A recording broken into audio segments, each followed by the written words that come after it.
Bonjour et bienvenue dans WhatsApp Troll. Pour la sélection de cette semaine du début novembre, on vous parle d'Osirium. Osirium, c'est un jeu qui va se passer dans l'Égypte antique. Chaque joueur va incarner une divinité. Le but, ça va être de placer des amulettes sur un plateau pour utiliser leur pouvoir et marquer des points. Au centre de la table, un plateau avec des cases. Dans ma main, des cartes d'amulettes. J'en ai toujours 4. Je dois en jouer une au centre, la positionner où je veux sur le plateau. Sur les amulettes, on a différentes couleurs, 4 couleurs différentes et des petites flèches. Mon but, ça va être de réaliser des objectifs que je vais avoir sur mon plateau personnel. Mes objectifs vont me demander de relier entre elles des amulettes. Et pour les relier entre elles, il faudra faire se connecter des flèches qui sont présentes sur nos cartes. Évidemment, on pourra bloquer nos adversaires un maximum. On a 3 objectifs devant nous, 2 sont face visible, 1 est face cachée, celui-là je le garde vraiment secrètement, ce qui fait que tout au long de la partie, je vais jeter un coup d'œil sur ce qu'essayent de faire mes adversaires et me dire « Ah, cette connexion bleue, mon petit loulou, jamais tu pourras la faire parce que je vais mettre mon amulette verte ici pour contrecarrer tes plans. » Quand on a validé un objectif, on va décider si on va plutôt vers l'ordre ou vers le chaos. Selon le choix qu'on aura fait, on pourra détruire du plateau plus ou moins d'amulettes. L'ordre en détruira un petit peu moins, mais vous fera marquer plus de points, tandis que le chaos vous permettra d'en virer davantage. Virer les amulettes, ça a 2 intérêts. Enfin, ça consiste à retirer les cartes du plateau. Les 2 intérêts, le premier, c'est que on a un objectif secret qu'on tire tout au début de la partie, qui est sur la destruction d'amulettes. Plus j'aurai détruit d'amulettes de la couleur qui correspond à mon objectif, plus j'ai de chances de marquer les points qui y sont associés. La deuxième option, c'est surtout d'aller empêcher les joueurs de valider leurs propres objectifs. C'est un jeu qui propose une très forte interaction. À 2 joueurs, c'est un très bon duel. À 3, pas mal de bazar. Et à 4, ça se joue forcément en équipe, 2 contre 2. On n'a pas le droit évidemment de montrer les cartes à notre coéquipier. Donc il faudra essayer un petit peu de lire dans son jeu et de lui faire une voie royale pour valider ses propres objectifs. Nouvelle contrée, c'est un jeu auquel vous n'avez vraiment jamais joué. C'est de la totale découverte. Tout le monde le qualifie d'OLNI, d'objet ludique non identifié, puisque ce jeu va vous proposer d'explorer les romans de votre bibliothèque. C'est-à-dire que les bouquins qui sont dans votre bibliothèque vont devenir votre support de jeu. C'est un jeu coopératif. À chaque tour, il y aura un joueur qui sera le lecteur et les autres seront les aventuriers, les enquêteurs. On va avoir au centre de la table un paquet de cartes en forme de marque-page illustré. On va révéler 4 de ces marque-pages sur les points, dans la direction des points cardinaux. Nord, Est, Sud, Ouest. Hein, ça, basique, vous connaissez. Dans notre livre, on va aller positionner 3 marque-pages. Un qui est la cité perdue qu'on recherche. Donc ça, la mise en place va nous dire à peu près à quelle page on va aller se placer dans notre livre. Et 2 autres qui représentent le campement et l'éclaireur. Au début de chaque manche, le joueur donc, qui a le bouquin entre les mains va regarder la première carte du paquet qui va lui indiquer de combien de pages il doit avancer son éclaireur. Puis il va lire sur la page de droite les 6 premières lignes, même si c'est au milieu d'une phrase, même si ça s'arrête au milieu d'une phrase. Il les lit dans sa tête.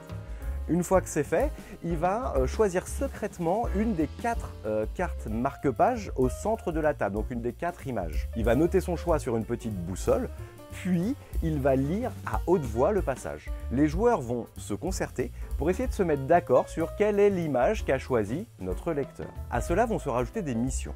Chaque joueur en a une devant lui et chaque mission va vous demander des choses un petit peu différentes. Par exemple, moi je peux avoir une mission qui va me dire il faut que dans le passage qu'ait lu le lecteur pour valider ma mission, qu'il n'y ait qu'un seul H.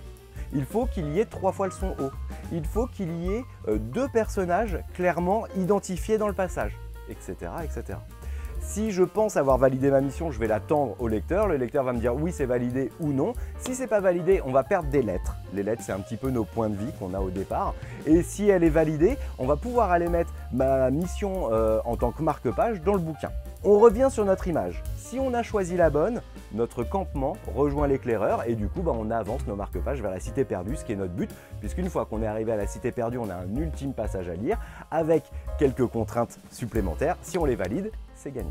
Si par contre on s'est trompé dans l'image, on va perdre à nouveau des lettres, point de vie. je peux réduire le nombre de lettres que je perds si je défausse des marque-pages de missions validées. Alors dit comme ça paraît un peu touffu, mais dès qu'on s'est lancé, qu'on a commencé à manipuler le bouquin, ça se fait vraiment tout seul et on prend vite le pli. Ce qui fait pour moi la force du jeu, c'est vraiment le fait d'aller chercher un livre dans notre bibliothèque. C'est-à-dire que selon les joueurs avec qui vous jouez, selon chez qui vous jouez, vous n'allez pas aller vers les mêmes bouquins. Peut-être qu'à un moment, vous allez prendre un polar bien glauque. Alors ça, c'est si vous jouez avec Chloé, hein, mon épouse. Elle, les trucs suédois, tout ça, machin, horrible, Babel Noir, affreux, ça marche. Si vous jouez avec moi, on ira sur des trucs un peu plus de science-fiction. Peut-être que si vous jouez chez Kevin, vous irez pareil sur de la SF ou de l'heroic fantasy, ou peut-être même des livres pour les plus jeunes. Voilà, il y a tous les univers qui sont possibles.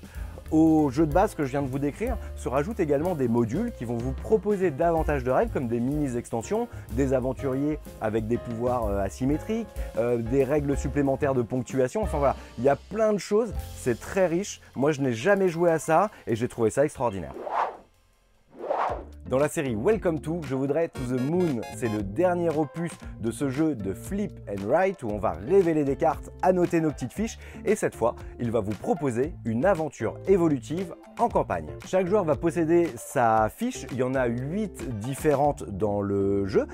Chaque fiche, bien sûr, est numérotée de 1 à 8 et propose un challenge toujours un petit peu plus difficile plus on avance dans les parties. Le principe de base reste le même, on va révéler 3 cartes avec des numéros, 3 cartes avec des symboles qui représentent des actions. Chaque joueur va choisir une association de symboles et de numéros et annoter sa fiche de manière à marquer des points. Le calcul des points, les effets des actions variera selon la grille qu'on a choisie au début de la partie. Si vous jouez en campagne, ce qui est pour moi vraiment le but de cette version-là, vous allez déjà au début de la partie avoir un capitaine. Le capitaine, c'est le joueur qui a gagné la partie précédente. Les choix qui auront été faits par le capitaine vont déterminer les objectifs à venir pour la partie suivante et pareil, donc un petit imbroglio de points.